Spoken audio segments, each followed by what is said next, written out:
নমস্কার বন্ধুরা, খাবারে আনন্দ চ্যানেলে আপনাদের সকলকে জানাই অনেক অনেক স্বাগত। এখন অগ্রহায়ণ মাসের মাঝামাঝি সময়, শীতও ভালোই পড়তে শুরু করেছে।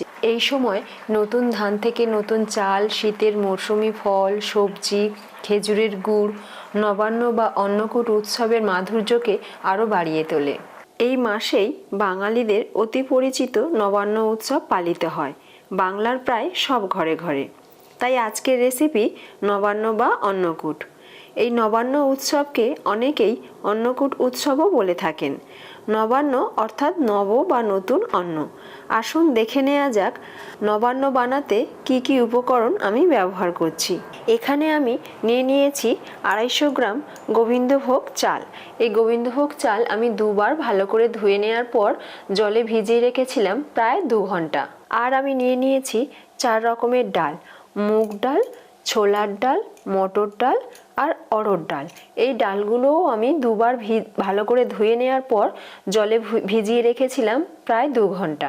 রয়েছে পনির ছোট ছোট টুকরো করে নেওয়া, মটরশুঁটি, কাজু কিশমিশ, বিনস, গাজর ছোট ছোট টুকরো করে নেওয়া, ফুলকপি ছোট ছোট টুকরো করে নেওয়া।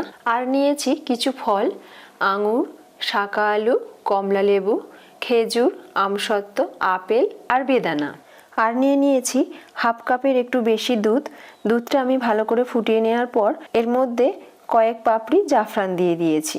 মশলার মধ্যে রয়েছে তেজপাতা, গোটা গরম মশলা, তার মধ্যে দারুচিনি, এলাচ, লবঙ্গ, ঘি, সন্দক লবণ, স্বাদমতো মিষ্টি, এখানে আমি চিনি নিয়েছি, 2 টেবিল চামচ পরিমাণ আদা বাটা, গরম মশলা গুঁড়ো, আর সব শেষে আমি একটু জায়ফল গুঁড়ো ব্যবহার করব। চলুন এবার আমি নবান্ন বানাতে শুরু করি। এখনও পর্যন্ত আমার চ্যানেলটি যারা সাবস্ক্রাইব করেননি তাদের কাছে অনুরোধ, চ্যানেলটি প্লিজ সাবস্ক্রাইব করে দেবেন আর ভিডিওটি পুরো দেখবেন। গ্যাসটাকে অন করে নিলাম আর একটা কড়াইও বসিয়ে দিলাম। প্রথমে আমি কড়াইতে 1 টেবিল চামচ পরিমাণ ঘি দিয়ে দিলাম।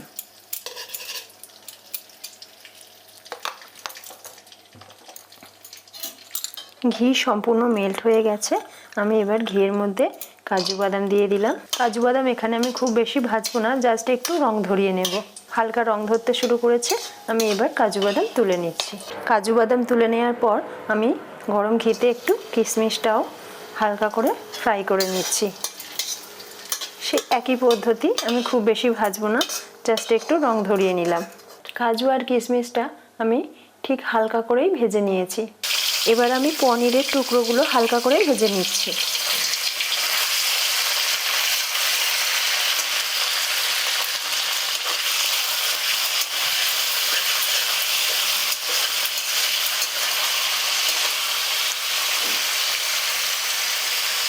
খুব বেশি আমি ভাজছি না, হালকা করে একটু ভেজে নিলাম।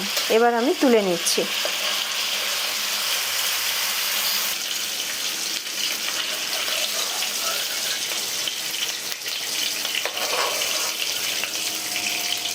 এবার আমি ঘিয়ের মধ্যে গোটা গরম মশলা ফোড়ন দিয়ে দিলাম আর দিয়ে দিলাম 2টো তেজপাতা। গরম মশলা আর তেজপাতা একটু নাড়াচাড়া করে নেওয়ার পর আমি কেটে রাখা সবজিগুলো দিয়ে দিচ্ছি। ফুলকপি,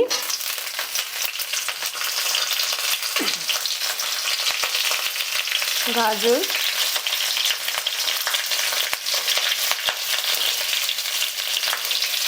আর বিনস।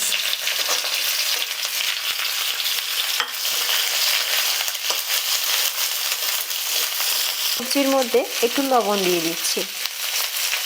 এখানে আমি সন্দক লবণই ব্যবহার করছি। এই রান্নাতে লঙ্কা, হলুদ বা এমনি সাধারণ লবণ ব্যবহার করা হয় না। সন্দক লবণেই পুরো রান্নাটা করা হয় আর ঘিতেই করা হয়। যদি আপনারা কেউ চান, ঘিয়ের বদলে এই সবজি ভাজার সময় সাদা তেলও ইউজ করতে পারেন, তবে ঘি দিয়ে পুরো রান্নাটা করলে তার স্বাদ অনেক বেশি হয়।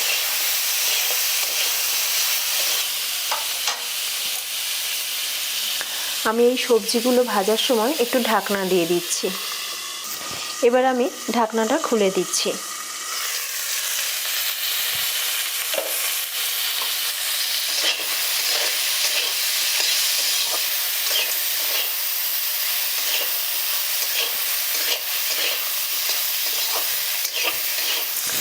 গাজর, ফুলকপি আর বিনস বেশ ভালো করে ভাজা হয়ে যাওয়ার পর আমি মটরশুঁটিগুলো দিয়ে দিচ্ছি।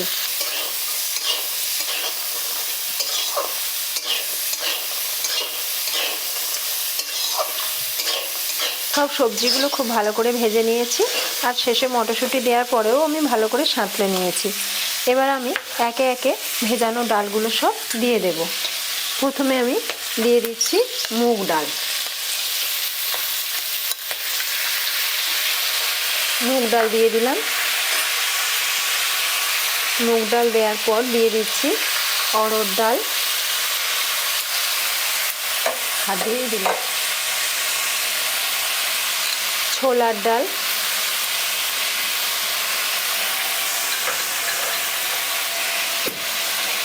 আর মটর ডাল।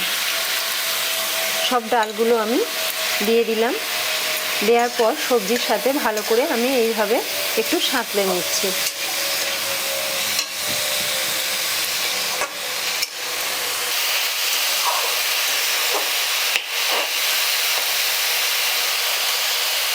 এবার দিয়ে দিচ্ছি ভেজানো গোবিন্দভোগ চাল।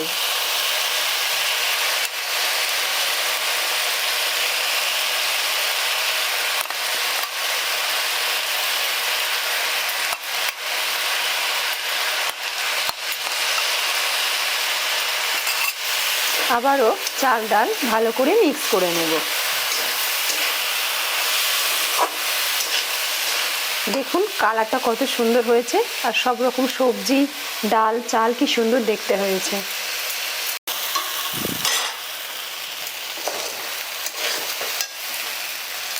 চাল আর ডাল আর সব রকম সবজি বেশ ভালো করে সাঁতলানো হয়ে গেছে। এবার আমি এর মধ্যে দিয়ে দিচ্ছি আদা বাটা। আদা বাটা দেওয়ার পর আমি দিয়ে দেব লবণ। এবার দিয়ে দিচ্ছি চিনি।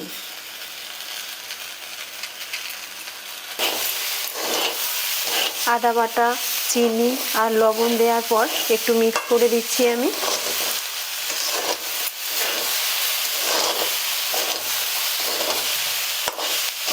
চাল ডাল সবজি সেদ্ধ হওয়ার জন্য আমি আমার আন্দাজ মতো বাটি মেপে জল দিচ্ছি। আপনারা আপনাদের আন্দাজ মতোই জল দেবেন।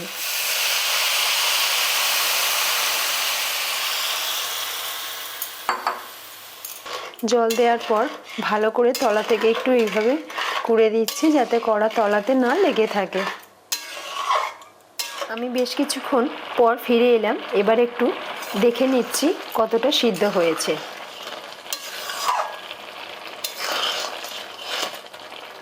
চালটা প্রায় সিদ্ধ হয়ে গেছে আর ডালগুলোও সিদ্ধ হয়েছে। তবে এখানে বিভিন্ন রকমের 4 রকমের ডাল রয়েছে, তো সব রকম ডাল এক সময়ের মধ্যে সিদ্ধ হয় না, একটু কম বেশি সময় লাগে। কিছু কিছু ডাল একটু বাকি রয়েছে, তাই আমি একটা ঢাকনা দিয়ে গ্যাসের ফ্লেমটাকে লো করে একটা ঢাকনা দিয়ে দেব বেশ কিছুক্ষণের জন্য। এইভাবে দিয়ে দিলাম আর গ্যাসের ফ্লেমটাকে আমি লো করে দিলাম। বেশ কিছুক্ষণ পর ফিরে এলাম। ঢাকনাটা আমি খুলে নিচ্ছি। ঢাকনাটা খোলার পর আমি একটু এইভাবে দেখে নিলাম যে তলাটা ধরে গেছে কিনা। দেখলাম সব ঠিকঠাক আছে আর চাল ডাল সবাই খুব ভালোভাবে সিদ্ধ হয়ে গেছে। এবার আমি এখানে যে ফলগুলো নিয়েছিলাম সেই ফলগুলো একে একে দিয়ে দিচ্ছি। প্রথমেই দিয়ে দিচ্ছি শাঁকা আলু, তারপরে দিয়ে দিচ্ছি আঙুর, এবার দিয়ে দিচ্ছি আপেল, বেদানা, খেজুর আর সবশেষে দিয়ে দিচ্ছি কমলা লেবু। সব ফলগুলো আমার দেয়া হয়ে গেছে। এবার দিয়ে দিচ্ছি কাজু আর কিশমিশ, যেটা আমি ঘিয়ে প্রথমেই হালকা করে ভেজে নিয়েছিলাম।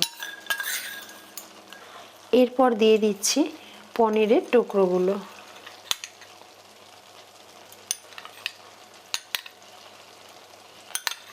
এরপর দিয়ে দিচ্ছি দুধে ভেজানো কেশর, সেটা সম্পূর্ণই দিয়ে দেব। হালকা হাতে আস্তে আস্তে মিক্স করব।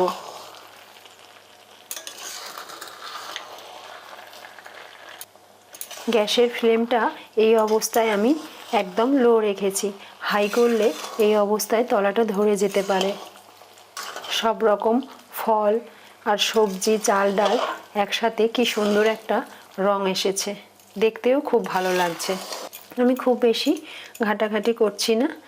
এবার আমি এর উপর দিয়ে দিচ্ছি গরম মশলার গুঁড়ো। এবার দিয়ে গরম মশলা গুঁড়ো দেওয়ার পর আমি খুব বেশি না, 1/2 টেবিল চামচ পরিমাণ ঘি আমি এইভাবে দিয়ে দিচ্ছি। আমি একটু জায়ফল গুঁড়ো ছড়িয়ে দিচ্ছি। জায়ফল গুঁড়ো যে কোনো ভোগে দিলে ভোগের স্বাদ খুব ভালো হয় আর একটা খুব সুন্দর গন্ধ আসে। নবান্ন ভোগ বা অন্নকূট আমার একদম রেডি হয়ে গেছে। এবার আমি গ্যাসের ফ্লেমটাকে বন্ধ করে দিচ্ছি। গ্যাসের ফ্লেমটা বন্ধ করে দেওয়ার পর আমি ঢাকনা দিয়ে একটু দমে রেখে দিচ্ছি। আমি গ্যাসের ওভেন থেকে নিয়ে চলে এসেছি, এবার পরিবেশন করব। আমি ঢাকনাটা খুলে নিলাম। অগ্রহায়ণ মাসের শেষ বৃহস্পতিবার বা অগ্রহায়ণ মাসের সংক্রান্তির দিনে এই নবান্ন ভোগ মা লক্ষ্মীকে নিবেদন করে আমরা সবাই তা প্রসাদ হিসেবে খেয়ে থাকি। আপনারাও আমার মতো এইভাবে নবান্ন ভোগ বাড়িতে অবশ্যই বানাবেন। আশা করি আপনাদেরও খুব ভালো লাগবে। আজকের রেসিপিটি কেমন লাগলো কমেন্ট করে জানাতে ভুলবেন না। ভালো লাগলে লাইক, শেয়ার ও সাবস্ক্রাইব করার অনুরোধ রইল সকল বন্ধুদের কাছে। আমি স্বপ্না খাবারে আনন্দ চ্যানেলে আবারও চলে আসব অন্য কোনো রেসিপির ভিডিও নিয়ে। ততক্ষণ আপনারা ভালো থাকুন, সুস্থ থাকুন আর পুরো ভিডিওটি দেখার জন্য ধন্যবাদ।